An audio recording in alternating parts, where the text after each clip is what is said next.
Hello and welcome on the Watches TV, and what a timepiece we have to share with you today. The initial MB&F HM9 came out in 2018 and this was already quite something. Dual balance wheel with differential, crazy design, vertical hour and minute dial, and an amazingly beautiful and different movement architecture. I clearly remember looking at this movement as we had the chance of filming it outside of its little cocoon and saying to myself how cool it was and how even cooler would it be if it was encased in a sapphire case. Well, they've done it with the HM9 SV.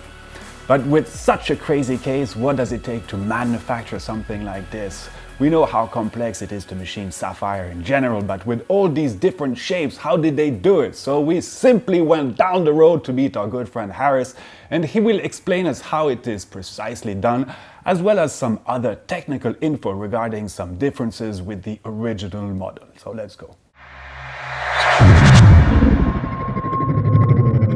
The crafting of the shape itself of this totally undefinable case, right? It's not straight lines, it's not normal circles, it's all about these irregular curves, bubbles, and so on. So as soon as you talk irregular shapes, that means a lot more machining, a lot more difficulties in actually crafting the components themselves.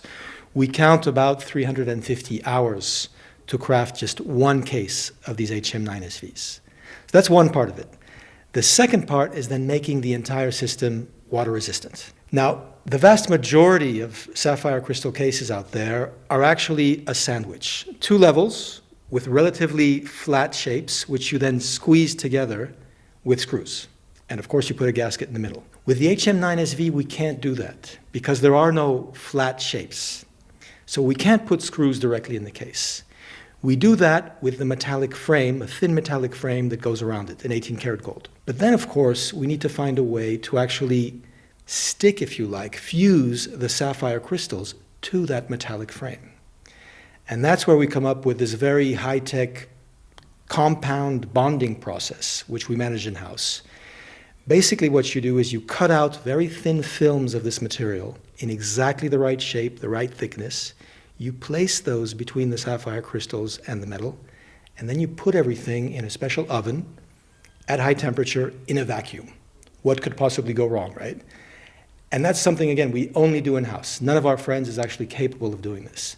So that's the difficulty, the main difficulties of the sapphire crystal case. Some people could think that when you have a low frequency, two balance wheels, flying balance wheels, beating at low rates, right? Like the original HM9. Why low frequency, by the way? Because we love to see those balance wheels beat, right? That could be somewhat subject to shocks in terms of regulation, right? If you hit the watch or whatever, that could throw some of these balances off. We compensate for that with these new SV editions by adding little shock absorbers between the movement and the case. They're little polished steel springs, which we then carve out by laser, and that's actually inspired by aeronautic technology, which they use for rockets or something. So there's little shock absorbers between the movement and the case itself. You have 4 different editions. Each one is only 5 pieces. You have 2 editions with a white gold frame, and with that white gold frame, you get either a rose gold finished movement or a purple movement.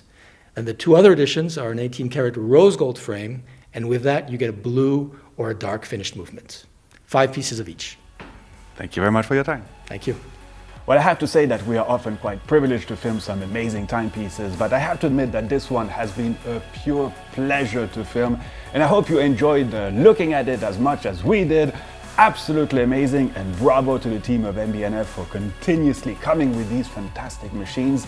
And we already know that we will be in for some treats with these guys. Hope you enjoyed this.